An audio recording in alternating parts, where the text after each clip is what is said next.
ಶ್ರೀ ಗುರುಭ್ಯೋ ನಮಃ. ಇದು ಹರಿಕಥಾಮೃತಸಾರದ ಪ್ರವಚನಮಾಲಾದ ವಿಭೂತಿ ಸಂಧಿ. ಅದರಲ್ಲಿ 5ನೇ ಪದ್ಯ ಈ ಹಿಂದೆ ಸಮಾಪ್ತಿಯನ್ನು ಕಂಡಿತ್ತು. ಆ ಸಂಧಿಯ 6ನೇ ಪದ್ಯ ಒಟ್ಟಾರೆ ಹರಿಕಥಾಮೃತಸಾರ ಗ್ರಂಥದ 112ನೇ ಪದ್ಯವನ್ನು ಈಗ ಶ್ರವಣ ಮಾಡಬೇಕು. ಕರ್ಣನೀಯಾಮಕನು ತಾ ಉಪಕರಣದೊಳಗೆ 52,014 ಶತರೂಪಗಳನ್ನು ಧರಿಸಿ ಇರುತಿಹನು ತದ್ರೂಪ ನಾಮಗಳರಿತು ಪೂಜಿಸುತಿಹರ ಪೂಜೆಯ ನಿರುತ ಕೈಗೊಂಬನು ತೃಷಾರ್ಥನು ಜಲವ ಕೊಂಬಂತೆ.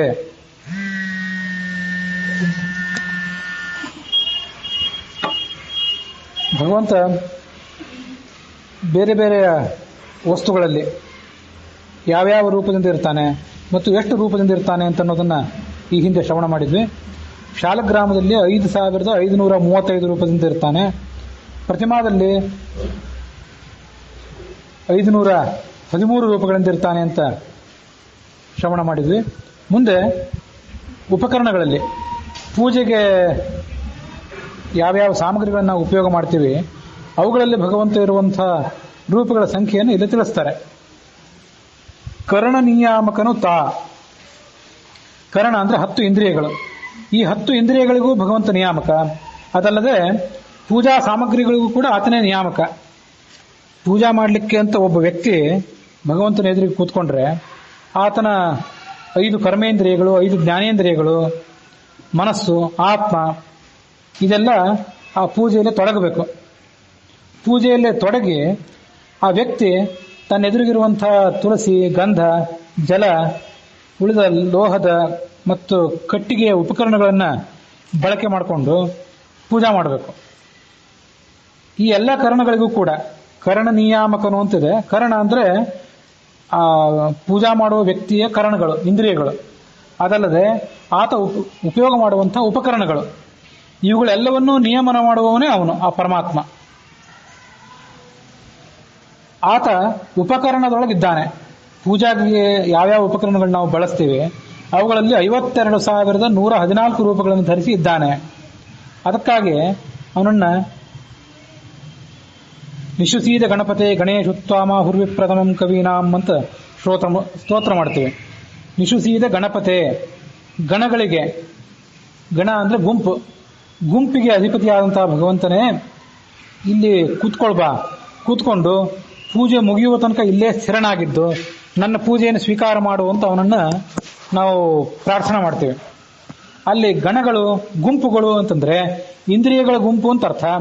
ಅದಲ್ಲದೆ ಪೂಜೆಗೆ ಉಪಯೋಗ ಆಗುವಂತಹ ಲೋಹದ, ಕಾಷ್ಟದ ಮತ್ತು ಹೂವು, ತುಳಸಿ ಇತ್ಯಾದಿ ಎಲ್ಲ ವಸ್ತುಗಳ ಗುಂಪು ಅಂತ ಕೂಡ ಅರ್ಥ ಮಾಡ್ಕೊಳ್ಬಹುದು. ಹೀಗೆ 52,114 ರೂಪಗಳಿಂದ ಭಗವಂತ ಇದ್ದಾನೆ ಅಲ್ಲಿ ಅಂತ ಯಾರು ತಿಳ್ಕೊತಾನೆ, ಆ ತಿಳ್ಕೊಂಡವನ ಪೂಜೆಯನ್ನ ಭಗವಂತ ಬಹಳ ಆಸಕ್ತಿಯಿಂದ ಸ್ವೀಕಾರ ಮಾಡ್ತಾನಂತ. ಹೇಗೆ ಸ್ವೀಕಾರ ಮಾಡ್ತಾನೆ ಅಂತಂದ್ರೆ, ತೃಷಾರ್ಥನು ಜಲವ ಕೊಂಬಂತೆ. ನೀರಡಿಸಿದವನು ನೀರು ಎಲ್ಲಿ ಅಂತ ಹುಡುಕ್ತಿರ್ತಾನೆ. ಹುಡುಕಿ ನೀರು ಸಿಕ್ಕ ಕೂಡಲೇ ಬಹಳ ತೃಪ್ತಿಯಿಂದ ಅದನ್ನು ಕುಡಿತಾನವನು. ಅದರಂತೆ ಭಗವಂತನು ಕೂಡ ಈ ವ್ಯಕ್ತಿಯ ಪೂಜೆಯನ್ನು ಸ್ವೀಕಾರ ಮಾಡ್ತಾನೆ. ನನ್ನ ಅಸ್ತಿತ್ವವನ್ನು ಇಷ್ಟು ಜ್ಞಾನಪೂರ್ವಕವಾಗಿ ತಿಳಿದುಕೊಂಡು ಪೂಜೆ ಮಾಡ್ತಿದ್ದಾನೆ ಅಂತ ಸಂತೃಪ್ತಿಯಿಂದ ಭಗವಂತ ಅದನ್ನು ಸ್ವೀಕಾರ ಮಾಡ್ತಾನಂತೆ. ಉಪಕರಣ ಅನ್ನೋ ಶಬ್ದ ಅಲ್ಲಿ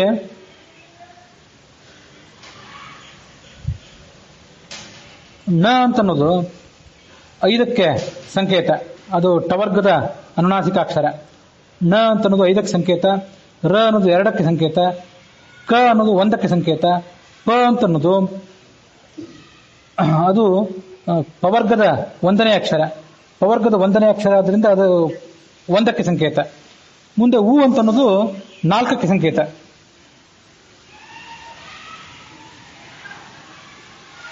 ಹೀಗೆ 5,114 ರೂಪಗಳಿಂದ ಭಗವಂತ ಆ ಉಪಕರಣಗಳಲ್ಲಿದ್ದಾನೆ ಅಂತ ತಿಳ್ಕೊಳ್ಬೇಕು. ನಾವು ಉಪಕರಣಗಳನ್ನ ಏನು ಬಳಕೆ ಮಾಡ್ತೀವಿ ಅದಕ್ಕೆ ಸಂಬಂಧಪಟ್ಟಂತೆ ಆಡು ಮಾತಿನಲ್ಲಿ ಉಪಕರಣಿ ಅಂತ ಅಂತೀವಿ. ಉಪಕರಣಿ ಅಂತ ಅನ್ನೋದ್ರಕ್ಕಿಂತ ಉಪಕರಣ ಅನ್ನೋ ಶಬ್ದ ಏನಿದೆ ವ್ಯಾಕರಣ ದೃಷ್ಟಿಯಿಂದ ಹೆಚ್ಚು ಶುದ್ಧ. ಉಪಕರಣೆ ಸ್ವಚ್ಛ ಮಾಡಬೇಕು ಅಂತ ಅಂತಿರ್ತಾರೆ. ನೀ ಅನ್ನೋಕ್ಕಿಂತ ಉಪಕರಣ ಅಂತಂದ್ರೆ ಹೆಚ್ಚು ಶುದ್ಧ. ಆ ರೂಪದ ಸಂಖ್ಯಾಕ್ಕೆ ಏನು ವ್ಯತ್ಯಾಸ ಆಗಲಿಕ್ಕಿಲ್ಲ, ಆದರೂ ಮೂಲತಃ ಅದು ಅಕಾರಾಂತ ಶಬ್ದ. ಅಕಾರಾಂತ ಶಬ್ದ ಆದ್ರಿಂದ ಅದನ್ನೇ ಬಳಕೆ ಮಾಡೋದು ಹೆಚ್ಚು ಯೋಗ್ಯ.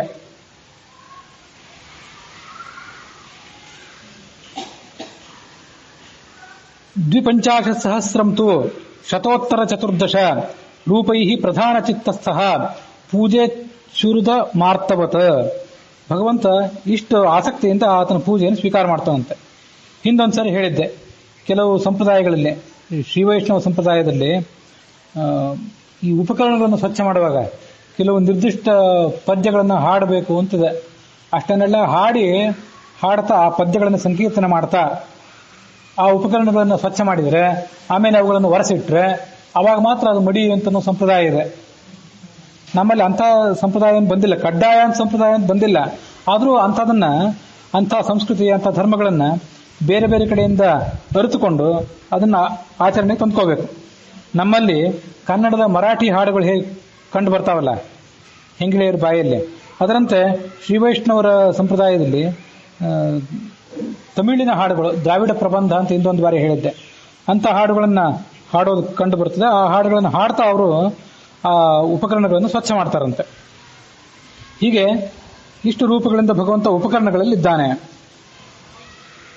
ಬಿಂಬರೂಪನು ಈ ತರದಿ ಜಡ ಪೊಂಬಸುರ ಮೊದಲಾದ ಸುರರೊಳಗಿಂಬುಕೊಂಡಿಹನೆಂದರಿತು ಧರ್ಮಾರ್ಥ ಕಾಮಗಳ ಹಂಬಲಿಸಿದ ಅನುದಿನ ವಿಶ್ವಕುಟುಂಬಿ ಕೊಟ್ಟ ಕಣಾನ್ನ ಕೊಚ್ಚಿತ ಕಂಬಳಿಯೇ ಸೌಭಾಗ್ಯವೆಂದು ಅವನ ಅಂಗ್ರಿಗಳ ಭಜಿಸು. ಬಿಂಬರೂಪ ನಮ್ಮೊಳಗೆ ಇದ್ದಾನವನು.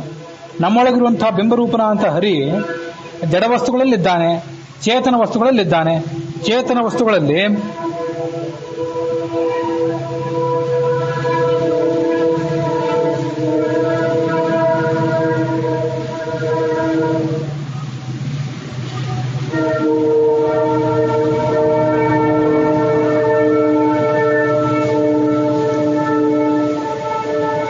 ಚೇತನ ವಸ್ತುಗಳಲ್ಲಿ ಚತುರ್ಮುಖ ಬ್ರಹ್ಮನಿಂದ ಆರಂಭ ಮಾಡಿಕೊಂಡು ತೀರಾ ಸಣ್ಣ ಕ್ಷುದ್ರನಾದಂತಹ ಜೀವ ಏನಿದ್ದಾನೆ ಅವರ ತನಕ ಎಲ್ಲರಲ್ಲೂ ಕೂಡ ಇದ್ದಾನವನು.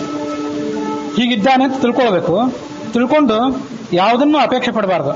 ಧರ್ಮ, ಅರ್ಥ, ಕಾಮ, ಮೋಕ್ಷ ಚತುರ್ವಿಧ ಪುರುಷಾರ್ಥಗಳಲ್ಲಿ ಯಾವುದನ್ನು ಅಪೇಕ್ಷೆ ಪಡಬಾರ್ದು.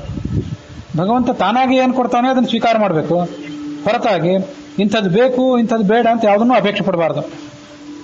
ಧರ್ಮಾರ್ಥ ಕಾಮಗಳ ಹಂಬಲಿಸದೆ ಅನುದಿನ ಪ್ರತಿನಿತ್ಯ ವಿಶ್ವ ಕುಟುಂಬಿ ಅವನು.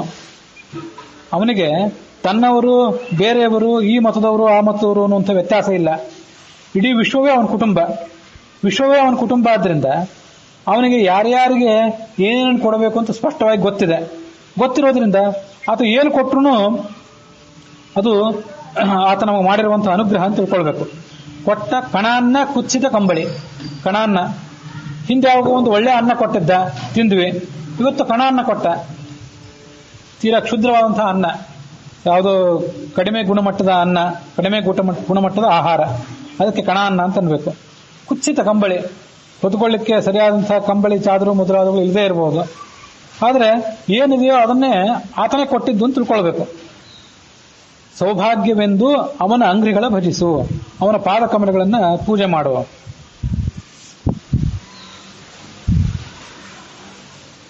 ವಾರಿಯೊಳಗೆ 24 32,000 ಮೇಲ್ 317 ರೂಪವು ಶ್ರೀ ತುಳಸಿ ದಳದಿ 161 ಪುಷ್ಪದಿ 3 ದಶ ದೀಪದೊಳು 403 ಸುಮೂರ್ತಿಗಳು ಗಂಧದೊಳಗಿರುವು. ಭಗವಂತನ ರೂಪಗಳು ಎಷ್ಟೆಷ್ಟು ಎಲ್ಲೆಲ್ಲಿರ್ತವೆ ಅಂತ ಹಿಂದೆ ಕೆಲವು ಬಾರಿ ಶ್ರವಣ ಮಾಡಿದ್ವಿ. ಅದನ್ನ ನಿನ್ನೆ ದಿವಸ ಹೇಳಿದ್ದೆ. ಗೃಹಿಣಿಯರು ಮತ್ತೆ ಪೂಜಾ ಮಾಡುವವರು ಪೂಜಾ ಗೃಹಗಳಲ್ಲಿ, ಆಮೇಲೆ ಅಡಿಗೆ ಮನೆಗಳಲ್ಲಿ ಇಂಥದ್ದೊಂದು ಪಟ್ಟಿ ಹಾಕೊಂಡಿರ್ತಾರೆ ಅಂತ ಹೇಳಿದೆ. ಇಂತಿಂಥ ವಸ್ತುಗಳಲ್ಲಿ ತುಳಸಿ, ನೀರು, ಗಂಧ ಇತ್ಯಾದಿಗಳಲ್ಲಿ ಇಷ್ಟಿಷ್ಟು ರೂಪದಿಂದ ಭಗವಂತ ಇರ್ತಾನೆ ಅಂತ ಒಂದು ಪಟ್ಟಿನೇ ಹಾಕೊಂಡ್ಬಿಟ್ಟಿರ್ತಾರೆ. ಅದು ನೋಡಿದಾಗೆಲ್ಲ ಮೇಲಿದ ಮೇಲೆ ನೆನಪಿಗೆ ಬರ್ತಿರ್ತದೆ. ಅದರಲ್ಲಿ ಮೊದಲನೇದಾಗಿ ವಾರಿ ಅಂದ್ರೆ ಜಲ. ಅದರ ನೀರಿನಲ್ಲಿ 24 ರೂಪಗಳಿಂದ ಇರ್ತಾನಂತೆ. ಯಾಕೆಂದ್ರೆ ವಾ ಅಂತಂದು ಯರ ಲ ವ ಅದು 4ಕ್ಕೆ ಸಂಕೇತ. ರಿ ಅಂತನ್ನೋದು ರಕಾರ, ಅದು ಅವರ್ಗೀಯ ವ್ಯಂಜನಾಕ್ಷರಗಳಲ್ಲಿ 2ನೇದ್ದು. ಹಾಗಾಗಿ 4, 2 ಅವುಗಳನ್ನ ತಿರುವು ಮುರುವಾಗಿ ಓದಿದ್ರೆ 24 ಆಯ್ತು. ವಾಡಿಯಲ್ಲಿ 24, ಶ್ರೀ ತುಳಸಿಯಲ್ಲಿ 5317, 5317 ರೂಪದಿಂದ ಅವನು ತುಳಸಿಯಲ್ಲಿರ್ತಾನಂತೆ. ಈ ಶ್ರೀ ತುಳಸಿ ಅಂತ ಶಬ್ದ ಇದೆ, ಇದನ್ನ ಗಮನಿಸ್ತಾ ಹೋದ್ರೆ 5317 ಅಂತ ಹೀಗೆ ಸಂಖ್ಯೆ ಬರೋದು ಕಷ್ಟ. ಅನೇಕ ವಸ್ತುಗಳಿಗೆ ಆಯಾ ವಸ್ತುವಿನ ವಾಚಕವಾದಂತಹ ಅಕ್ಷರ ಏನಿರ್ತದಲ್ಲ ಅದನ್ನು ಗಮನಿಸಿ ನೋಡಿದ್ರೆ ಆ ಸಂಖ್ಯಾನು ಕೂಡ ಸುಲಭವಾಗಿ ಗೊತ್ತಾಗ್ತದೆ. ಅದು ಕೆಲವು ಕಡೆ ಹಂಗೆ ಗೊತ್ತಾಗುವಂತಿರೋದಿಲ್ಲ. ಯಾಕೆಂದ್ರೆ ಶ್ರೀ ತುಳಸಿ ಅಂತ ಹೀಗೇನಿದೆ,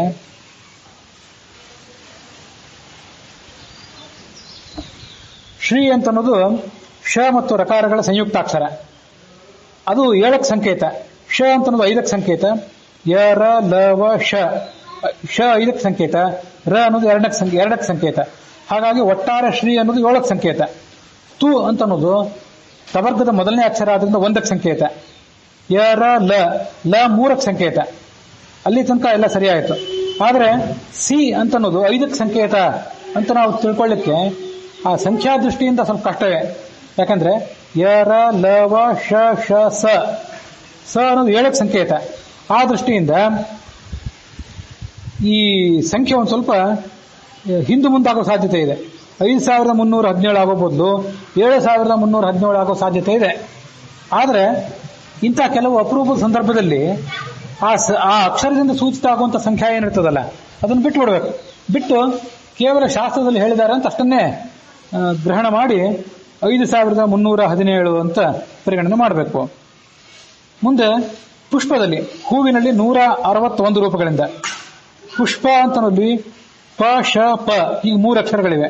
ಪ ಅನ್ನೋದು 1ಕ್ಕೆ ಸಂಕೇತ, ರ ಅನ್ನೋದು 6ಕ್ಕೆ ಸಂಕೇತ. ಯ ರ ಲ ವ ಶ ಶ ಅದು ಅವರ್ಗೀಯ ವ್ಯಂಜನಾಕ್ಷರಗಳಲ್ಲಿ 6ನೇದ್ದು, ಷಣ್ಮುಖ ಶಕಾರ, ಅದು 6ಕ್ಕೆ ಸಂಕೇತ. ಮತ್ತೆ ಪ ಅಂತ ಅನ್ನೋದು 1ಕ್ಕೆ ಸಂಕೇತ. ಹೀಗೆ ಪುಷ್ಪ ಅಂತ ಅನ್ನೋದು 161ಕ್ಕೆ ಸಂಕೇತ. ದೀಪ 13ಕ್ಕೆ ಸಂಕೇತ. ಪ ಅನ್ನೋದು 1ಕ್ಕೆ ಸಂಕೇತ. ತ ಥ ದ 3ಕ್ಕೆ ಸಂಕೇತ ಆದ್ರಿಂದ ಒಟ್ಟಾರೆ ದೀಪ ಅನ್ನೋ ಶಬ್ದ 13 ಸೂಚನೆ ಮಾಡ್ತದೆ. ಗಂಧ 403 ಸೂಚನೆ ಮಾಡ್ತದೆ. ಧ ಅಂತ ಅನ್ನೋದು ತವರ್ಗೀಯ 4ನೇ ಅಕ್ಷರ. ಅದು ಧ ಅನ್ನೋದು 4ನೇ ಅಕ್ಷರ. ಮುಂದೆ ಗಂಧ ಅಂತ ಅನ್ನೋದು ಮಧ್ಯದಲ್ಲಿ ಶೂನ್ಯ ಇದೆ. ಆ ಶೂನ್ಯ ಅದು ಶೂನ್ಯಕ್ಕೆ ಸಂಕೇತ. ಮುಂದೆ ಗ ಅನ್ನೋದು 3ಕ್ಕೆ ಸಂಕೇತ. ಹೀಗೆ ಒಟ್ಟಾರೆ ಗಂಧ ಅಂತಂದ್ರೆ 403ಕ್ಕೆ ಸಂಕೇತ ಆಯಿತು. ಇಷ್ಟು ರೂಪಗಳಿಂದ ಭಗವಂತ ಆಯಾ ವಸ್ತುಗಳಲ್ಲಿದ್ದಾನೆ ಅಂತ ಅದನ್ನ ಅರ್ಥಕೊಳ್ಬೇಕು. ಅಷ್ಟದಳ ಸದ್ಹೃದಯ ಕಮಲಾಧಿಷ್ಠಿತನು ತಾನಾಗಿ ಸರ್ವೋತ್ಕೃಷ್ಟ ಮಹಿಮನು ದಳಗಳಲ್ಲಿ ಸಂಚರಿಸುತ್ತೊಳಗಿದ್ದು ದುಷ್ಟರಿಗೆ ದುರ್ಬುದ್ಧಿ, ಕರ್ಮ ವಿಶಿಷ್ಟರಿಗೆ ಸುಜ್ಞಾನ, ಧರ್ಮ ಸುಪುಷ್ಟಿಗೈಸುತ್ತ ಸಂತೈಪ ನಿರ್ದುಷ್ಟ ಸುಖಪೂರ್ಣ. ಭಗವಂತ ಜೀವರ ಹೃದಯದಲ್ಲಿದ್ದಾನೆ. ಜೀವರ ಹೃದಯದಲ್ಲಿ ಎಲ್ಲಿದ್ದಾನೆ? ಅವನಿಗೆ ಆಸನ ಏನು ಅಂತಂದ್ರೆ 8 ದಳದ ಒಂದು ಕಮಲ ಇದೆ ಇಲ್ಲಿ. ಆ 8 ದಳದ ಕಮಲದಲ್ಲಿ ಇದ್ದುಕೊಂಡು ಜೀವರನ್ನು ಆತ ಯಾವತ್ತೂ ಕೂಡ ನಿಯಂತ್ರಿಸ್ತಿರ್ತಾನೆ. ಸರ್ವೋತ್ಕೃಷ್ಟ ಮಹಿಮನಾದಂತಹ ಭಗವಂತ 8 ದಳದ ಕಮಲದಲ್ಲಿ ಇದ್ದು ಅದರ ದಳಗಳಲ್ಲಿ ಸಂಚಾರ ಮಾಡ್ತಿರ್ತಾನೆ. ಪೂರ್ವದ ದಳ, ಆಗ್ನೇಯ, ದಕ್ಷಿಣ, ನೈಋತ್ಯ, ಪಶ್ಚಿಮ ಹೀಗೆಲ್ಲ ಸಂಚಾರ ಮಾಡ್ತಾ ಇರ್ತಾನೆ. ತಾನಾಗಿ ಸರ್ವೋತ್ಕೃಷ್ಟ ಮಹಿಮನು ದಳಗಳಲ್ಲಿ ಸಂಚರಿಸುತ್ತೊಳಗಿದ್ದು. ಇದನ್ನ ಮುಂದೆ 9ನೇ ಸಂಧಿಯ 19ನೇ ಪದ್ಯ 24ನೇ ಪದ್ಯದ ತನಕ ಆ ಭಗವಂತ ಸಂಚಾರ ಮಾಡುವಾಗ ಏನೇನು ಪರಿಣಾಮ ಆಗ್ತದೆ ಅಂತ ಹೇಳ್ತಾರೆ. ಇಲ್ಲಿ ಹೇಳಲಿಲ್ಲ, ಮುಂದೆ ಹೇಳ್ತಾರೆ. ಆದ್ರಿಂದ ಅದನ್ನ ಇಲ್ಲಿ ವಿವರಿಸೋದನ್ನು ಬಿಟ್ಟು ಮುಂದೆ ನಾವು ಅದನ್ನು ನಿರೀಕ್ಷೆ ಮಾಡಬಹುದು. ಅಲ್ಲಿ ಒಳಗಿದ್ದು ದುಷ್ಟರಿಗೆ ದುರ್ಬುದ್ಧಿಯನ್ನ, ಯಾರು ಸ್ವಭಾವತಃ ಭಗವಂತನನ್ನು ದ್ವೇಷಿಸುವಂತವರಾಗಿರ್ತಾರೆ ಅವರಿಗೆ ದುರ್ಬುದ್ಧಿಯನ್ನೇ ಹೆಚ್ಚು ಮಾಡ್ತಾನೆ. ಕರ್ಮ ವಿಶಿಷ್ಟರಾದವರಿಗೆ, ಜ್ಞಾನ ಕರ್ಮ ಇತ್ಯಾದಿಗಳಲ್ಲಿ ಯಾರು ತೊಡಗಿಕೊಂಡಿರ್ತಾರೆ ಅವರಿಗೆ ಜ್ಞಾನವನ್ನು ಹೆಚ್ಚು ಮಾಡ್ತಾನೆ, ಧರ್ಮವನ್ನು ಹೆಚ್ಚು ಮಾಡ್ತಾನೆ. ಮತ್ತು ತಾನು ನಿರ್ದೋಷನಾಗಿ ಸುಖ ಜ್ಞಾನಾದಿ ಪೂರ್ಣನಾಗಿ ಆಯಾ ಜೀವರನ್ನು ಸಂತೈಸ್ತಾನೆ. ವಿತ್ತ ದೇಹಾಗಾರ ದಾರಾಪತ್ಯ ಮಿತ್ರಾದಿಗಳೊಳಗೆ ಗುಣಚಿತ್ತ ಬುದ್ಧ್ಯಾದೀಂದ್ರಿಯಗಳೊಳು ಜ್ಞಾನ ಕರ್ಮದೊಳು ತತ್ತದಾಹ್ವಯನಾಗಿ ಕರೆಸುತ್ತ ಸತ್ಯ ಸಂಕಲ್ಪಾನುಸಾರದಿ ನಿತ್ಯದಲ್ಲಿ ತಾ ಮಾಡಿ ಮಾಡಿಪನೆಂದು ಸ್ಮರಿಸು. ಭಗವಂತ ಎಲ್ಲಾ ಕಡೆ ಇದ್ದಾನೆ ಅಂತ ತಿಳ್ಕೊಳ್ಬೇಕು. ಹೇಗೆ ತಿಳ್ಕೊಳ್ಬೇಕು ಅಂತಂದ್ರೆ, ವಿತ್ತ ಮೊದಲನೇದಾಗಿ, ವಿತ್ತ ಅಂದ್ರೆ ಧನ. ನಮಗೆ ಬಂದಿರುವಂತಹ ಸಂಪತ್ತಿನಲ್ಲಿದ್ದಾನೆ, ನಮಗೆ ಕೊಟ್ಟಿರುವಂತಹ ದೇಹದಲ್ಲಿದ್ದಾನೆ, ಮನೆಯಲ್ಲಿದ್ದಾನೆ, ಪತ್ನಿಯಲ್ಲಿದ್ದಾನೆ, ನಮ್ಮ ಸಂತಾನದಲ್ಲಿದ್ದಾನೆ, ಮಿತ್ರರು ಬಂಧುಗಳು ಮೊದಲಾದಂತಹ ಚೇತನರಲ್ಲಿದ್ದಾನೆ, ನಮ್ಮ ಗುಣಗಳು ಸತ್ವರಜಸ್ತಮಸ್ ಮೊದಲಾದ ಗುಣಗಳು, ಚಿತ್ತ ಬುದ್ಧಿ ಮೊದಲಾದಂತಹ ಇಂದ್ರಿಯಗಳಲ್ಲಿ, ಚಿತ್ತ ಬುದ್ಧಿ ಇವೆಲ್ಲ ಮನಸ್ಸಿನ ಪ್ರಭೇದಗಳು ಅಂತ ತಿಳ್ಕೊಳ್ಬೇಕು. ಮತ್ತು ಜ್ಞಾನ ಕರ್ಮದಳು, ನಾವು ಸಂಪಾದನೆ ಮಾಡುವಂತಹ ಜ್ಞಾನದಲ್ಲಿ, ನಾವು ನಿತ್ಯ ಮಾಡುವಂತಹ ಕರ್ಮಗಳಲ್ಲಿ ಭಗವಂತ ಇದ್ದಾನೆ. ಹೇಗಿದ್ದಾನೆ ಅಂತಂದ್ರೆ, ಆತ ವಿತ್ತದಲ್ಲಿದ್ರೆ, ಸಂಪತ್ತಿನಲ್ಲಿ ದುಡ್ಡಿನಲ್ಲಿ ಭಗವಂತ ಇದ್ರೆ ಅದೇ ಹೆಸರಿನಿಂದಲೇ ಇದ್ದಾನೆ. ವಿತ್ತದಲ್ಲಿ ವಿತ್ತ ಅನ್ನೋ ಹೆಸರಿನಿಂದ ಇದ್ದಾನೆ, ದೇಹದಲ್ಲಿ ದೇಹ ಅನ್ನೋ ಹೆಸರಿನಿಂದ, ಮನೆಯಲ್ಲಿ ಮನೆ ಅನ್ನೋ ಹೆಸರಿನಿಂದಲೇ ಇದ್ದಾನೆ. ಯಾಕಂದ್ರೆ ಸಕಲ ಶಬ್ದದಿಂದಲೂ ಆತನೇ ವಾಚ್ಯ. ಸಕಲ ಶಬ್ದ ವಾಚ್ಯ ಆದ್ರಿಂದ ಆಯಾ ವಸ್ತುಗಳಿಗೂ ಕೂಡ ಅವನದೇ ಆದಂತಹ ಹೆಸರುಗಳು ಬಂದಿವೆ ಅಂತ ತಿಳ್ಕೊಳ್ಬೇಕು. ಆಯಾ ಹೆಸರುಗಳಿಂದ ತಾನು ಕರೆಸ್ಕೋತಾನೆ. ತನ್ನ ಸತ್ಯ ಸಂಕಲ್ಪಕ್ಕನುಸಾರವಾಗಿ ತಾನು ಕೆಲಸಗಳನ್ನು ಮಾಡ್ತಾನೆ. ಆತ ಮಾಡಿದಾಗ ಜೀವನಿಗೂ ಮಾಡ್ಲಿಕ್ಕೆ ಸಾಧ್ಯ. ಭಗವಂತ ಯಾವುದೇ ಕರ್ಮವನ್ನು ಮಾಡದೇ ಇದ್ರೆ ಜೀವನಿಗೂ ಕೂಡ ಯಾವುದೇ ಕೆಲಸವನ್ನು ಮಾಡ್ಲಿಕ್ಕೆ ಸಾಧ್ಯವಿಲ್ಲ. ನಿತ್ಯದಲ್ಲಿ ತಾ ಮಾಡಿ ಮಾಡಿಪನೆಂದು ಸ್ಮರಿಸುತ್ತಿರು. ಭಾವ ದ್ರವ್ಯ ಕ್ರಿಯೆಗಳೆನಿಸುವ ಈ ವಿಧಾದ್ವೈತ ತ್ರಿಯಂಗಳ ಭಾವಿಸುತ್ತ ಸದ್ಭಕ್ತಿಯಲ್ಲಿ ಸರ್ವತ್ರ ಮರೆಯದಲೇ ತಾವಕನು ತಾನೆಂದು ಪ್ರತಿದಿನ ಸೇವಿಸುವ ಭಕ್ತರಿಗೆ ತನ್ನನ್ನು ಕಾವ ಕೃಪಾಳು ಕರಿವರ ಗೊಲಿದು ತೆರೆದಂತೆ. ಒಬ್ಬ ಭಕ್ತ ನಿತ್ಯ 3 ರೀತಿಯಾದಂತಹ ಅದ್ವೈತಗಳನ್ನ ಚಿಂತನೆ ಮಾಡಬೇಕಂತೆ. ಅದು ಭಾವಾದ್ವೈತ, ದ್ರವ್ಯಾದ್ವೈತ, ಕ್ರಿಯಾದ್ವೈತ. ಈ ರೀತಿಯಾಗಿ 3 ಅದ್ವೈತಗಳನ್ನು ಚಿಂತನೆ ಮಾಡಬೇಕು.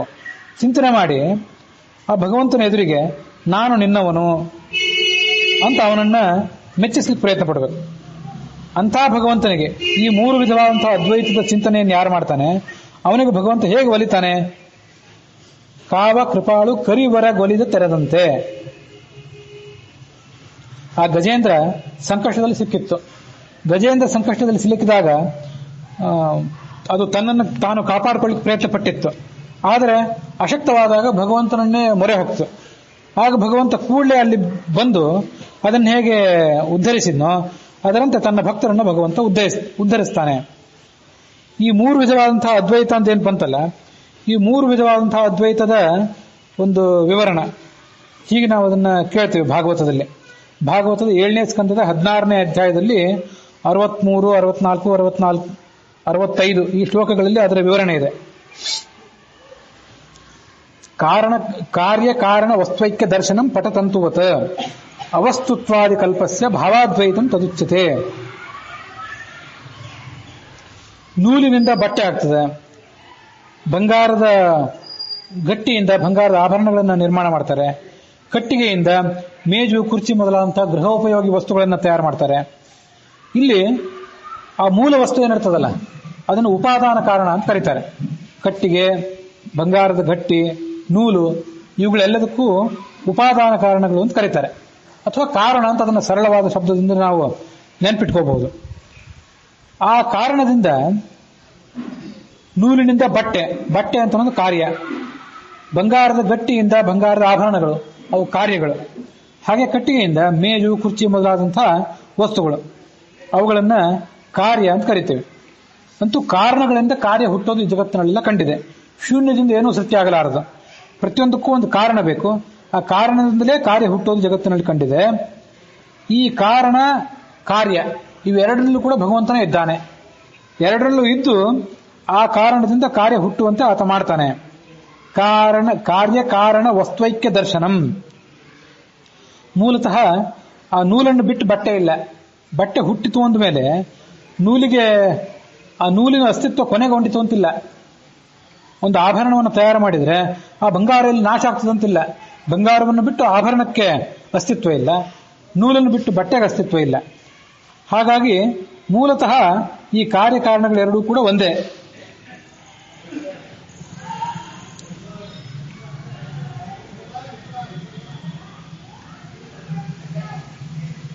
ಹೀಗೆ ಭಗವಂತ ಕಾರಣ ವಸ್ತುಗಳಲ್ಲೂ ಇದ್ದಾನೆ, ಕಾರ್ಯ ವಸ್ತುಗಳಲ್ಲೂ ಇದ್ದಾನೆ ಅಂತ ತಿಳ್ಕೊಳ್ಳೋದೇನಿದೆ ಇದನ್ನ ಭಾವಾದ್ವೈತ ಅಂತ ಕರೀತಾರೆ.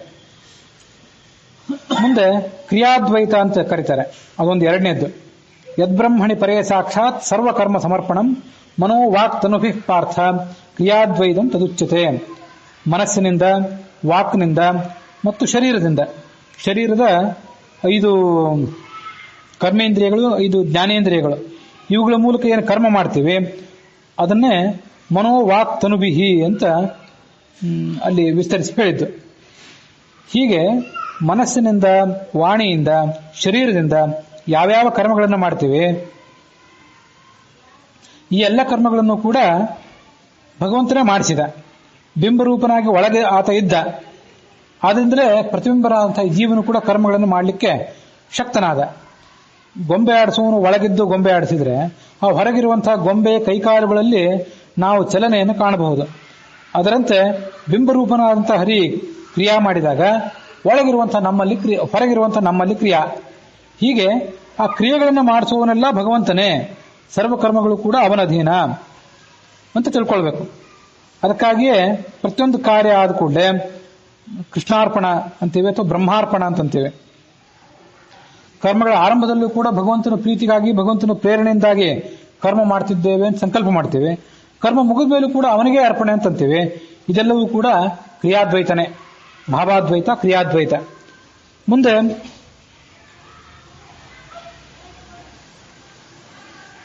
ದ್ರವ್ಯಾದ್ವೈತ ಅಂತನ್ನೋದೊಂದಿದೆ. ಆತ್ಮಜಾಯಾ ಸುತಾದೀನಾಂ ಅನ್ಯೇಷಾಂ ಸರ್ವದೇಹಿನಾಂ ಯತ್ ಸ್ವಾರ್ಥ ಕಾಮಯೋರೈಕ್ಯಂ ದ್ರವ್ಯಾದ್ವೈತಂ ತದುಚ್ಯತೆ.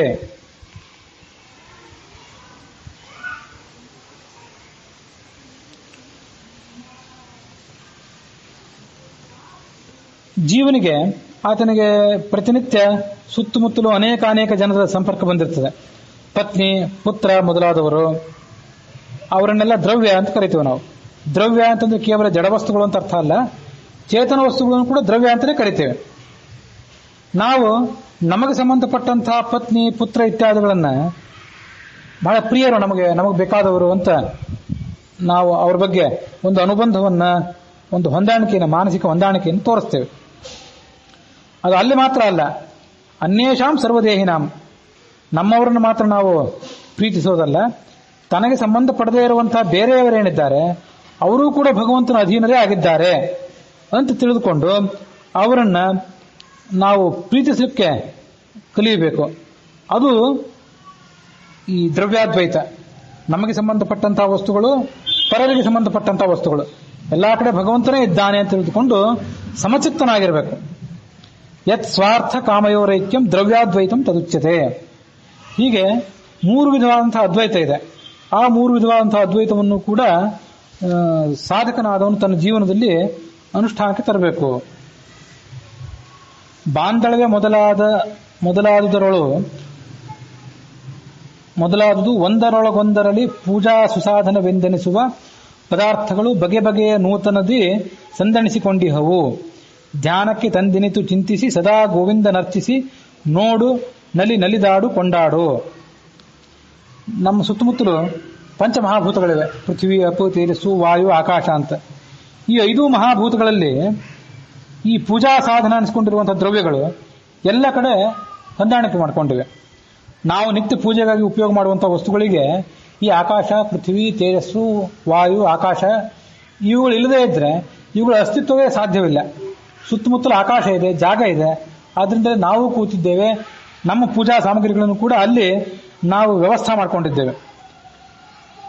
ಬಾಂಧಳ ಅಂದ್ರೆ ಆಕಾಶ ಮೊದಲಾದರೊಳು ಒಂದರೊಳಗೊಂದರಲ್ಲಿ ಪೂಜಾ ಸುಸಾಧನವೆಂದೆನಿಸುವ ಪದಾರ್ಥಗಳು, ಪೂಜೆಗೆ ಉಪಯೋಗ ಆಗುವಂತಹ ಪದಾರ್ಥಗಳು ನಮ್ಮ ಸುತ್ತಮುತ್ತಲಿರುವಂತಹ ಪಂಚಮಹಾಭೂತಗಳನ್ನು ಅವಲಂಬಿಸಿಕೊಂಡಿವೆ.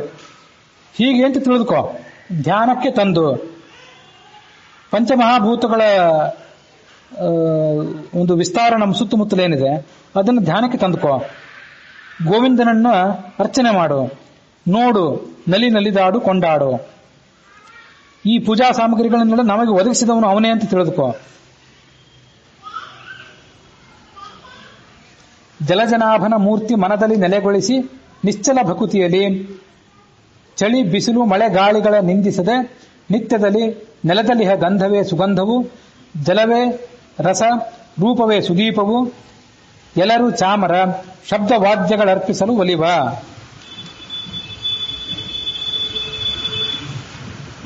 ಭಗವಂತನ ಮೂರ್ತಿಯನ್ನ ನಮ್ಮ ಮನಸ್ಸಿನಲ್ಲಿ ಸುದೃಢವಾಗಿ ಇಟ್ಟಿರಬೇಕು. ಇಟ್ಟು ಆ ಭಗವಂತ ಎಂಥದೇ ಪರಿಸ್ಥಿತಿಯನ್ನು ನಮ್ಮ ಮುಂದೆ ತಂದೊಡ್ಲಿ, ಅದೆಲ್ಲವೂ ಕೂಡ ಅವನ ಅನುಗ್ರಹ ಅಂತ ತಿಳ್ಕೊಳ್ಬೇಕು. ಯಾವಾಗಾದ್ರೂ ಚಳಿ ಬಂದ್ರೆ ಆ ಚಳಿಯನ್ನು ನಿಂದನೆ ಮಾಡಬಾರ್ದು, ಬಿಸಿಲು ಬೇಗ ಬಂದ್ರೆ ಅದನ್ನು ನಿಂದನೆ ಮಾಡಬಾರ್ದು, ಗಾಳಿ ಮಳೆಗಳನ್ನು ನಿಂದನೆ ಮಾಡಬಾರ್ದು. ಅದೆಲ್ಲ ಅವನದ್ದೇ ಆದಂಥ ಒಂದು ವ್ಯಾಪ್ತಿಗೆ, ಅವನ ಸರ್ವಕರ್ತೃತ್ವಕ್ಕೆ ನಿದರ್ಶನ ಅಂತ ತಿಳ್ಕೊಳ್ಬೇಕು.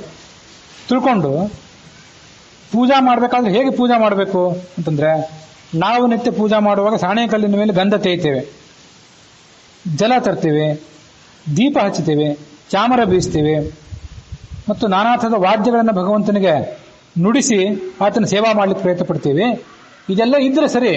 ಒಂದ್ ವೇಳೆ ಇದಿಲ್ಲದೇ ಇದ್ರೂ ಕೂಡ ಭಗವಂತನ ಪೂಜೆಯನ್ನ ಬೇರೆ ರೀತಿಯಾಗಿ ಮಾಡ್ಲಿಕ್ಕೆ ಪ್ರಯತ್ನ ಪಡಬೇಕು.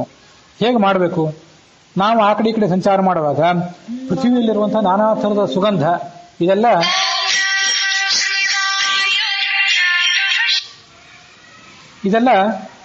ನಮಗೆ ನಿತ್ಯ ಅನುಭವಕ್ಕೆ ಬರ್ತದೆ.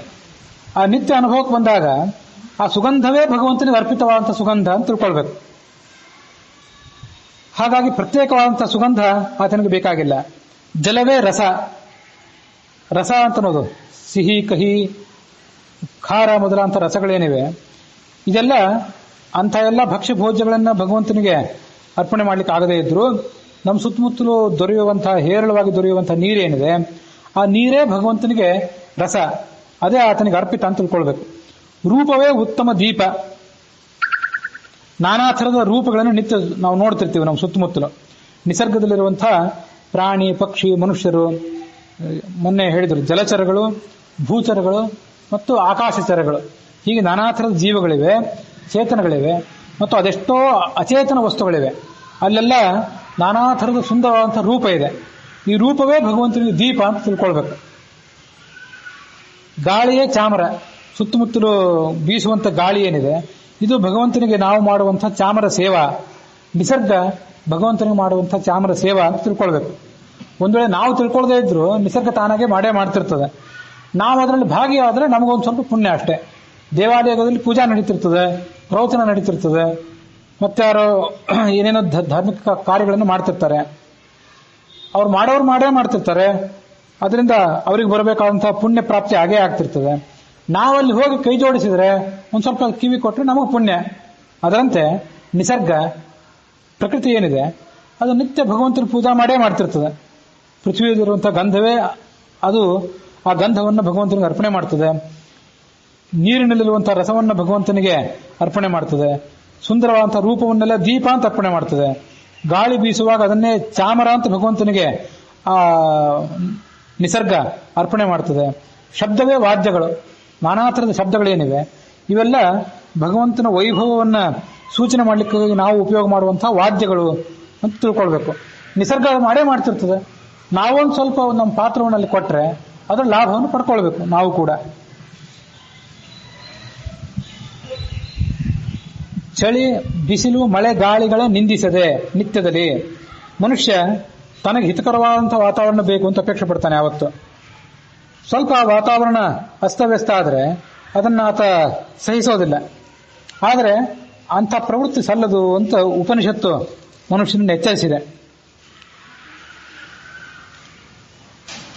ಅದು ಛಾಂದೋಗ್ಯ ಉಪನಿಷತ್ತಿನ ಕೆಲವು ವಾಕ್ಯಗಳು. ತಪಂತಂ ನನಿಂದೇತ್ ತದ್ವೃತಂ. ಸೂರ್ಯ ಪ್ರಖರವಾದಂಥ ಬಿಸಿಲನ್ನು ಕೊಡ್ತಿರ್ತಾನೆ ಬೇಸಿಗೆಯಲ್ಲಿ. ಇದೆಂಥ ಕೆಟ್ಟ ಬಿಸಿಲು ಅಂತ ಅದನ್ನ ಅಸಹನೆಯಿಂದ ನೋಡಬಾರ್ದು. ಅದು ಭಗವಂತ ಕೊಟ್ಟಿದ್ದು ಅಂತ ಅದನ್ನು ಸ್ವೀಕಾರ ಮಾಡಬೇಕು. ವರ್ಷಂತಂ ನನಿಂದೇತ್ ತದ್ವ್ರತಂ. ಮಳೆ ಬಂದರೆ ನಮ್ಮ ಕಾರ್ಯಕ್ಕೆ ಅಡ್ಡಿ ತಂದೊಡ್ಡಿದೆ ಅನ್ನೋ ಕಾರಣಕ್ಕಾಗಿ ಅದನ್ನು ನಿಂದಿಸಬಾರದು. ಋತುವನ್ನ ನಿಂದೇತ್ ತದ್ವ್ರತಂ. ವಸಂತ ಗ್ರೀಷ್ಮ ವರ್ಷ ಶರತ್ ಶಿಶಿರ ಮೊದಲಾದ ಋತುಗಳೇನಿವೆ ಅವೆಲ್ಲ ಭಗವಂತ ಮಾಡಿದಂತಹ ಒಂದು ವ್ಯವಸ್ಥೆ ಅಂತ ತಿಳ್ಕೊಳ್ಬೇಕು. ಇದು ಛಾಂದೋಗ್ಯ ಉಪನಿಷತ್ತಿನ 2ನೇ ಅಧ್ಯಾಯದಲ್ಲಿ ಬರುವಂತಹ ಮಾತು. ಅದನ್ನೇ ಚಳಿ ಬಿಸಿಲು ಮಳೆ ಗಾಳಿಗಳ ನಿಂದಿಸದೆ. ಅದನ್ನೆಲ್ಲ ಭಗವಂತ ನಮಗೆ ಮಾಡಿದಂತಹ ವ್ಯವಸ್ಥೆ ಅಂತ ತಿಳ್ಕೊಂಡು ಅದರಲ್ಲಿ ನಾವು ತಪಸ್ಸನ್ನು ಮಾಡಲಿಕ್ಕೆ ನಮ್ಮ ಶರೀರವನ್ನು ಒಗ್ಗಿಸ್ಕೊಳ್ಬೇಕು. ಅದು ಮನುಷ್ಯ ಮಾಡುವಂತಹ ಸೇವಾ, ಭಗವಂತನ ನಿಜವಾದ ಸೇವಾ ಅಂತ ತಿಳ್ಕೊಳ್ಬೇಕು. ಗೋಳಕಗಳೇ ರಮಾರಮಣನ ನಿಜಾಲಯಗಳು. ಅನುದಿನದಿ ಸಂಪ್ರಕ್ಷಾಲನೆಯೇ ಸಮ್ಮಾರ್ಜನವು. ಕರಣಗಳೇ ದೀಪಗಳ ಸಾಲು. ತತ್ತದ್ವಿಷಯಗಳ ಸಮ್ಮೇಳನವೇ ಪರ್ಯಂಕ. ತತ್ಸುಖದೇಳಿಗೆಯೇ ಸುಪ್ಪತ್ತಿಗೆ ಆತ್ಮನಿವೇದನವೇ ವಸನ. ಪ್ರತಿನಿತ್ಯ ನಾವು ಮಾಡುವಂತಹ ಕೆಲಸಗಳೆಲ್ಲವೂ ಬೆಳಗಾಗಿ ಎದ್ದ ಕೂಡಲೇ ಏನೇನು ಕೆಲಸಗಳನ್ನು ನಾವು ಮಾಡ್ತೇವೆ ಎಲ್ಲ ಕೆಲಸವೂ ಕೂಡ ಭಗವಂತನ ಪೂಜಾ ಅಂತ ತಿಳ್ಕೊಳ್ಬೇಕು. ಗೋಳಕಗಳೇ ರಮಾರಮಣನ ನಿಜಾಲಯಗಳು. ನಮ್ಮ ಇಡೀ ಶರೀರವೇ ಭಗವಂತನ ಆಲಯ. ಮುಖ್ಯವಾಗಿ ನಮ್ಮ ಕಣ್ಣು, ಮೂಗು ಇತ್ಯಾದಿ ಇಂದ್ರಿಯಗಳೇನಿವೆ, 5 ಜ್ಞಾನೇಂದ್ರಿಯಗಳು, 5 ಕರ್ಮೇಂದ್ರಿಯಗಳು, ಇವುಗಳನ್ನು ಗೋಳಕ ಅಂತ ಕರಿತೇವೆ. ಹೊರಗೇನು ಕಾಣ್ತದಲ್ಲ, ಇದನ್ನು ಗೋಳಕ. ಇದರೊಳಗೆ ಕಣ್ಣಿದೆ. ಹಾಗೆ ಹೊರಗೆ ಕಾಣಿಸುವಂಥದ್ದು ಮೂಗು, ಅದರೊಳಗೆ ಸೂಕ್ಷ್ಮವಾದಂಥ ಘ್ರಾಣೇಂದ್ರಿಯ ಇರ್ತದೆ. ಈ ಹೊರಗಿನ ಗೋಳಕಗಳೇನಿವೆ ಅಲ್ಲ, ಇವುಗಳನ್ನು ಭಗವಂತನ ನಿಜಾಲಯ ಅಂತ ತಿಳ್ಕೊಳ್ಬೇಕು. ಭಗವಂತನ ನಿಜವಾದ ಮಂದಿರ ಅಂದ್ರೆ ಅದೇ. ನಿತ್ಯ ಬೆಳಗಾಗಿ ಎದ್ದು ಕೂಡಲೇ ಅವುಗಳನ್ನು ಸ್ವಚ್ಛ ಮಾಡ್ತೇವಲ್ಲ, ಅದನ್ನ ನಾವು ನಮ್ಮ ಸಲುವಾಗಿ ಸ್ವಚ್ಛ ಮಾಡ್ಕೊಳ್ತಿದ್ದೇವೆ, ನಮ್ಮ ವೈಭವಕ್ಕಾಗಿ, ನಮ್ಮ ಮೆರೆದಾಟಕ್ಕಾಗಿ, ನಮ್ಮ ಸುಖಕ್ಕಾಗಿ ಅವನ್ನು ಸ್ವಚ್ಛ ಮಾಡ್ಕೊಳ್ತಿದ್ದೇವೆ ಅಂತ ಭ್ರಾಂತಿ ಪಡದೆ ಭಗವಂತನ ಮಂದಿರವನ್ನು ಸ್ವಚ್ಛ ಮಾಡ್ತಿದ್ದೇವೆ ಅಂತ ತಿಳ್ಕೊಂಡ್ಬಿಟ್ರೆ ಅವಶ್ಯವಾಗಿ ಮಾಡಬೇಕಾದ್ದೇ ಕೆಲಸ. ನಿತ್ಯ ಶರೀರವನ್ನೆಲ್ಲ ಸ್ವಚ್ಛ ಮಾಡ್ಕೊಳ್ಬೇಕಾದ್ದೇ ಮನುಷ್ಯನ ಕೆಲಸ. ಆ ಅನಿವಾರ್ಯವಾಗಿ ಮಾಡಬೇಕಾದಂಥ ಕೆಲಸವನ್ನೇ ಭಗವಂತ ಪೂಜಾ ಅಂತ ಮಾಡಿಬಿಟ್ರೆ ಅದು ಬಂಧಕ್ಕಾಗೋದಿಲ್ಲ. ನಮಗಾಗಿ ಮಾಡ್ತಿದ್ದೇವೆ, ನಮ್ಮ ವೈಭವಕ್ಕಾಗಿ ಮಾಡ್ತಿದ್ದೇವೆ ಅಂತ ಏನಾದ್ರು ತಿಳ್ಕೊಂಡ್ಬಿಟ್ರೆ ಅದು ಆತನ ಸಾಂಸಾರಿಕ ಬಂಧನಕ್ಕೆ ಕಾರಣ ಆಗ್ತದೆ. ಭಗವಂತನ ಆಲಯವನ್ನು ಸ್ವಚ್ಛ ಮಾಡ್ತಿದ್ದೇವೆ ಅಂತ ತಿಳ್ಕೊಂಡ್ಬಿಟ್ರೆ ಅದು ಆತನನ್ನ ಸಂಸಾರದಿಂದ ಮೇಲೆತ್ತುತ್ತದೆ. ಅನುದಿನದಿ ಸಂಪ್ರಕ್ಷಾಲನೆಯೇ ಸಮ್ಮಾರ್ಜನವು. ಕರಣಗಳೇ ದೀಪಗಳ ಸಾಲು. ಒಳಗಿರುವಂತಹ ಇಂದ್ರಿಯಗಳಿರ್ತಾವಲ್ಲ, ಚಕ್ಷುಂದ್ರಿಯ, ಘ್ರಾಣೇಂದ್ರಿಯ, ಕರ್ಣೇಂದ್ರಿಯ, ಇವುಗಳೆಲ್ಲ ದೀಪಗಳು ಅಂತ ತಿಳ್ಕೊಳ್ಬೇಕು. ಭಗವಂತನಿಗೆ ನಾವು ಹಚ್ಚುವಂಥ ದೀಪಗಳು. ಕಣ್ ತೆರೆದು ಸುತ್ತಮುತ್ತಲು ನೋಡ್ತೇವೆ, ನೋಡಿದ್ದೆಲ್ಲ ಭಗವಂತನಿಗೆ ನಾವು ಅರ್ಪಣೆ ಮಾಡುವಂಥ ದೀಪ ಅಂತ ತಿಳ್ಕೊಳ್ಬೇಕು.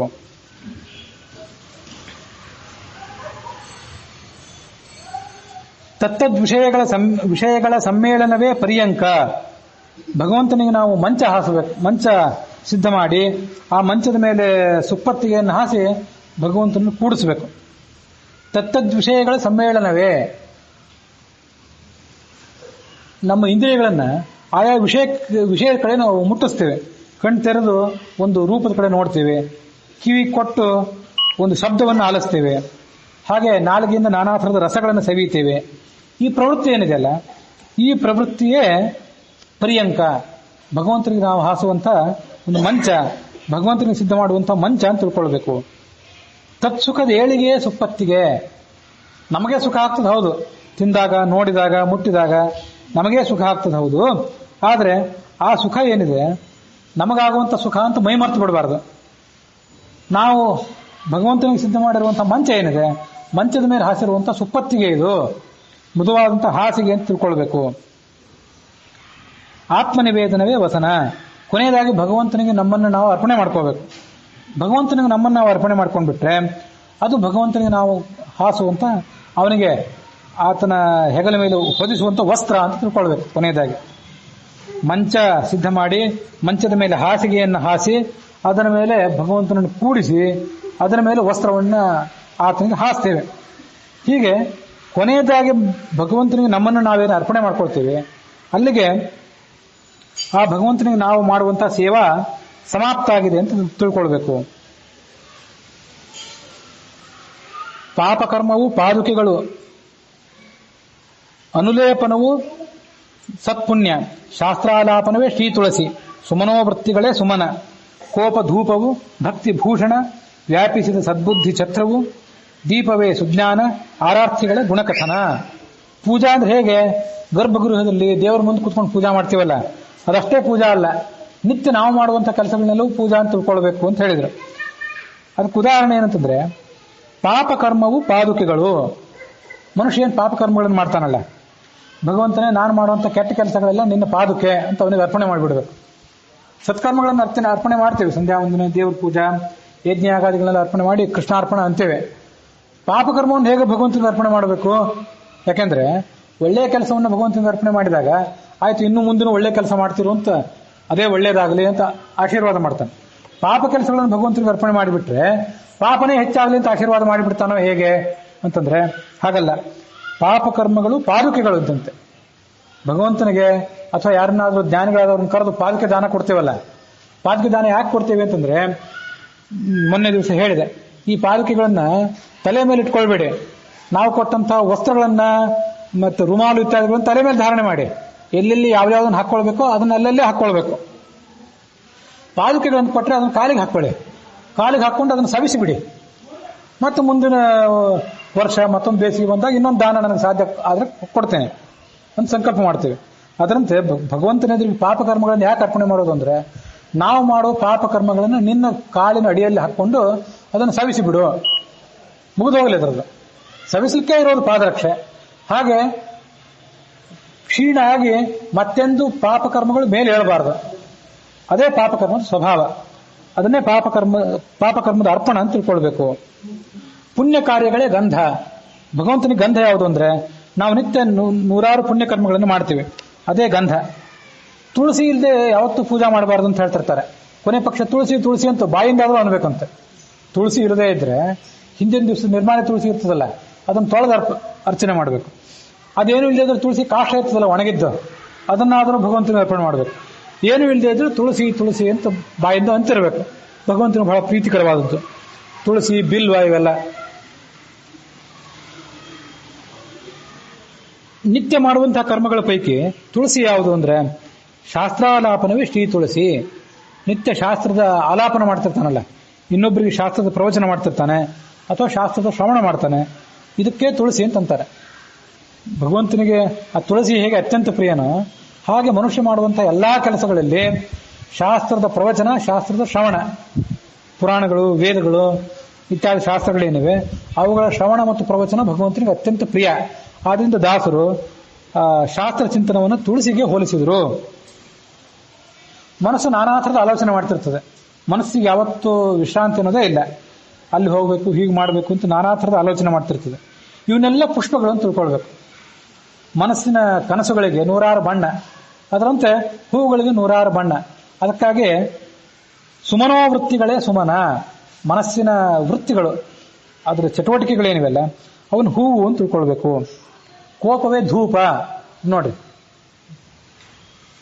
ಕೋಪವೇ ಧೂಪ ಅಂತ ಕರೀತಾರೆ. ಧೂಪನೂ ಅಷ್ಟೇ, ದಶಾಂಗ ಹಾಕ್ತೇವಲ್ಲ ಕೆಂಡದ ಮೇಲೆ, ಯಾಕೆ ಹಾಕ್ತೇವೆ ಅಂದ್ರೆ ಅದು ಉರಿದು ಹೋಗ್ಲಿಕ್ಕಾಗಿ ಹಾಕೋದು.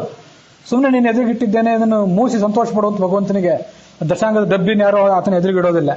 ಕೆಂಡದ ಮೇಲೆ ಹಾಕಿ ಅದನ್ನು ಉರಿದು ಹಾಕಿಬಿಡ್ತಾರೆ. ಅದರಂತೆ ಕೋಪವೇ ಧೂಪ. ಸಿಟ್ಟು ಬರ್ತದೆ ಯಾರ್ಯಾರ ಮೇಲೆ ಯಾವ್ಯಾವ ಕಾರಣಕ್ಕಾಗಿ. ಸುತ್ತಮುತ್ತಲಿದ್ದವರ ಮೇಲೆ, ಗಂಡ ಹೆಂಡತಿ, ಮನೆ ಮಕ್ಕಳು, ಸುತ್ತಮುತ್ತಲಿನವರ ಮೇಲೆ ಅನಿವಾರ್ಯ ಸಿಟ್ಟು ಬರ್ತದೆ. ಆ ಬಂದ ಸಿಟ್ಟನ್ನ ಧೂಪ ಅಂತ ತಿಳ್ಕೊ, ಬೇಗ ಹೋಗಿಬಿಡ್ಲಿ. ಇದು ಉತ್ತಮ ಕ್ಷಣಕೋಪ ಸ್ಯಾತ್ ಅಂತ ಒಂದು ಸುಭಾಷಿತ. ಉತ್ತಮರಿಗೆ ಒಂದು ಕ್ಷಣ ಮಾತ್ರ ಸಿಟ್ಟಿರ್ತದಂತೆ, ಅದನ್ನು ಹೋಗಿಬಿಡ್ತದಂತ. ದಿನಕೋಪಸ್ತು ಮಧ್ಯಮ. ಮಧ್ಯಮರಿಗೆ ಸಿಟ್ಟು ಬಂದ್ರೆ ಒಂದೊಂದು ದಿನ ಇರ್ತದಂಥದ್ದು. ಒಂದ್ಸರಿ ಅವ್ರಿಗೆ ಏನಾದ್ರು ಪ್ರಾತಃ ಕಾಲದಲ್ಲಿ ಅವ್ರ ಮನೋವೃತ್ತಿ ಮೂಡ್ ಹಾಳಾಗಿಬಿಟ್ರೆ ಸಾಯಂಕಾಲ ತನಕ ಅವ್ರನ್ನ ಮಾತಾಡಿಸೋಂಗಿಲ್ಲ. ಮಾರನೇ ದಿವಸನೇ ಅವ್ರನ್ನ ಮಾತಾಡಬಹುದು. ದಿನಕೋಪಸ್ತು ಮಧ್ಯಮ. ನೀಚದ ಕೊನೆಯ ಸಂಸ್ಕೃತ ವಾಕ್ಯ ನಂಗೆ ನೆನಪಿಗೆ ಬರ್ತಿಲ್ಲ. ಕ್ಷುಲ್ಲಕರು ಏನಿರ್ತಾರಲ್ಲ, ತೀರಾ ಕ್ಷುದ್ರ ಮನೋಭಾವದವರು, ಅವ್ರಿಗೆ ವರ್ಷಗಟ್ಟಲೆ ಕೋಪ ಇರ್ತದಂತ. ಅವತ್ತು ಹಂಗೆ ಮಾಡಿದ್ರು ಅಂತ ಇವತ್ತು ನೆನಪಿಟ್ಕೊಂಡು ಕೂತಿರ್ತಾರೆ. ಅದನ್ನ ಯಾವತ್ತೂ ಸೇಡ್ ತಿರ್ಸ್ಕೊಳ್ಳಿಕ್ಕೆ ಪ್ರಯತ್ನ ಪಡ್ತಾರೆ. ಹೀಗೆ ಮನುಷ್ಯನಿಗೆ ಸಿಟ್ಟು ಬರೋದು ಸಹಜ. ಅದನ್ನು ಧೂಪ ಅಂತ ತಿಳ್ಕೊಂಡು ಬಿಡ್ಬೇಕು. ಧೂಪ ಕ್ಷಣಾರ್ಧದಲ್ಲಿ ಉರಿದು ಹೋಗ್ತದೆ ಪೂಜಾದಲ್ಲಿ, ಅದರಂತೆ ಧೂಪ. ಭಕ್ತಿ ಭೂಷಣ. ಭಕ್ತಿ ಏನ್ ಮಾಡ್ತೀವಿ ಭಗವಂತನಲ್ಲಿ, ಅದೇ ಭಗವಂತನಿಗೆ ನಿಜವಾದಂತಹ ಅಲಂಕಾರ. ಅವನಿಗೆ ಹಾಕುವಂತಹ ರತ್ನ ವಜ್ರ ವೈಡೂರ್ಯಾದ ಅಲಂಕಾರಗಳು. ವ್ಯಾಪಿಸಿದ ಸದ್ಬುದ್ಧಿ ಛತ್ರವು. ಭಗವಂತನ ತಲೆ ಮೇಲೆ ಛತ್ರ ಹಿಡಿಬೇಕು, ಚಾಮರ ಹಿಡಿಬೇಕು ಅಂತೆಲ್ಲ ಇರ್ತದಲ್ಲ. ನಿಜವಾದ ಛತ್ರ ಯಾವುದು ಅಂದರೆ ವ್ಯಾಪಿಸಿದ ಸದ್ಬುದ್ಧಿ. ಬುದ್ಧಿ ಅನ್ನೋದು ಯಾವತ್ತು ಮನುಷ್ಯನ ತಲೆಯೊಳಗಿರ್ತದಲ್ಲ, ಆ ಬುದ್ಧಿಯನ್ನೇ ಛತ್ರ ಅಂತ ತಿಳ್ಕೊಳ್ಬೇಕು. ಛತ್ರ ಹೇಗೆ ಎಲ್ಲಾ ಕಡೆ ವ್ಯಾಪಿಸಿರ್ತದೋ ಹಾಗೆ ಮನುಷ್ಯನ ಸದ್ಬುದ್ಧಿ ಎಲ್ಲಾ ಕಡೆ ಇರ್ತದೆ. ಅದರಂತೆ ವ್ಯಾಪಿಸಿದ ಸದ್ಬುದ್ಧಿ ಛತ್ರವು. ದೀಪವೇ ಸುಜ್ಞಾನ. ಶಾಸ್ತ್ರ ಜ್ಞಾನ ಏನಿದೆಯಲ್ಲ ಅದನ್ನೇ ದೀಪ ಅಂತ ತಿಳ್ಕೊಳ್ಬೇಕು. ದೀಪವೇ ಸುಜ್ಞಾನ. ಈ ದೀಪ ಅಂತ ಏನು ಹೇಳ್ತಿರ್ತಾರಲ್ಲ, ದೀಪ ಸಂಯೋಜನ ಜ್ಞಾನಂ ಪುತ್ರಲಾಭೋ ಭವೇ ಧ್ರುವಂ ಅಂತ ರಾಘವೇಂದ್ರ ಸ್ವಾಮಿ ಸ್ತೋತ್ರದಲ್ಲಿದೆ. ರಾಘವೇಂದ್ರ ಸ್ವಾಮಿಗಳು ಎದುರು ಕೂತ್ಕೊಂಡು ಪ್ರದಕ್ಷಿಣೆ ಇತ್ಯಾದಿಗಳನ್ನು ಹಾಕಿ ದೀಪ ಹಚ್ಚಿದ್ರೆ ಪುತ್ರ ಪ್ರಾಪ್ತಿ, ಸಂತಾನ ಪ್ರಾಪ್ತಿ ಅಂತ ಹೀಗೆಲ್ಲ ಕೇಳ್ತಿರ್ತೇವೆ. ವಾಸ್ತವಿಕವಾದಂತಹ ದೀಪ ಅಂದ್ರೆ ಜ್ಞಾನವೇ. ದೀಪ ಅಂದ್ರೆ ರಾಘವೇಂದ್ರ ಸ್ವಾಮಿಗಳು ಭಾವದೀಪ ಅಂತ ಗ್ರಂಥ ರಚನೆ ಮಾಡಿದ್ದಾರೆ. ಅದರ ಅಂಥ ಗ್ರಂಥಗಳು ಮತ್ತೆಷ್ಟೋ ಶಾಸ್ತ್ರ ಗ್ರಂಥಗಳು, ಅವುಗಳ ಪ್ರವಚನ ಶ್ರವಣ ಏನಿದೆಯಲ್ಲ ಅದೇ ನಿಜವಾದಂಥ ದೀಪ. ಅದರಿಂದಲೇ ರಾಘವೇಂದ್ರ ಸ್ವಾಮಿಗಳಾಗಲಿ ಮತ್ತಾರೇ ಆಗಲಿ ತೃಪ್ತರಾಗ್ತಾರೆ. ದೀಪವೇ ಸುಜ್ಞಾನ, ಆರಾರ್ತಿಗಳೇ ಗುಣಕಥನ. ಭಗವಂತನಿಗೆ 106 ಮಂಗಳಾರತಿಗಳನ್ನು ಮಾಡಬಹುದು ತಟ್ಟೆಯಲ್ಲಿ ಹಚ್ಚಿಟ್ಟು. ನಿಜವಾದ ಮಂಗಳಾರತಿ ಅಂದ್ರೆ ಯಾವುದು? ಗುಣಕಥನ. ಭಗವಂತ ಮಾಡುವಂಥ ಸೃಷ್ಟಿ, ಸ್ಥಿತಿ, ಲಯ ಮೊದಲಾದಂಥ ಕಾರ್ಯಗಳ ಚಿಂತನ, ಆ ಭಗವಂತನ ಔದಾರ್ಯ, ಆತನ ಕಾರುಣ್ಯ ಮೊದಲಾದಂಥ ಗುಣಗಳ ಚಿಂತನೆ ಏನಿದೆ ಅದನ್ನೇ ನಿಜವಾದ ಮಂಗಳಾರತಿ ಅಂತ ತಿಳ್ಕೊಳ್ಬೇಕು. ಹೀಗೆ ಇದನ್ನು ಪೂಜಾ ಅಂತ ತಿಳ್ಕೊಂಡು ಅದನ್ನ ಭಗವಂತನಿಗೆ ಅರ್ಪಣೆ ಮಾಡಬೇಕು ಅನ್ನೋಲ್ಲಿಗೆ ಹರಿಕಥಾಮೃತ ಸಾರದ 5ನೇ ಸಂಧಿ ವಿಭೂತಿ ಸಂಧಿ, ಅದರ 15ನೇ ಪದ್ಯ. ಹರಿಕಥಾಮೃತ ಸಾರದ ಒಟ್ಟಾರೆ ಪದ್ಯಗಳ ಪೈಕಿ 121ನೇ ಪದ್ಯ ಅದು ಇಲ್ಲಿಗೆ ಸಮಾಪ್ತಿಯನ್ನು ಕಂಡಿದೆ.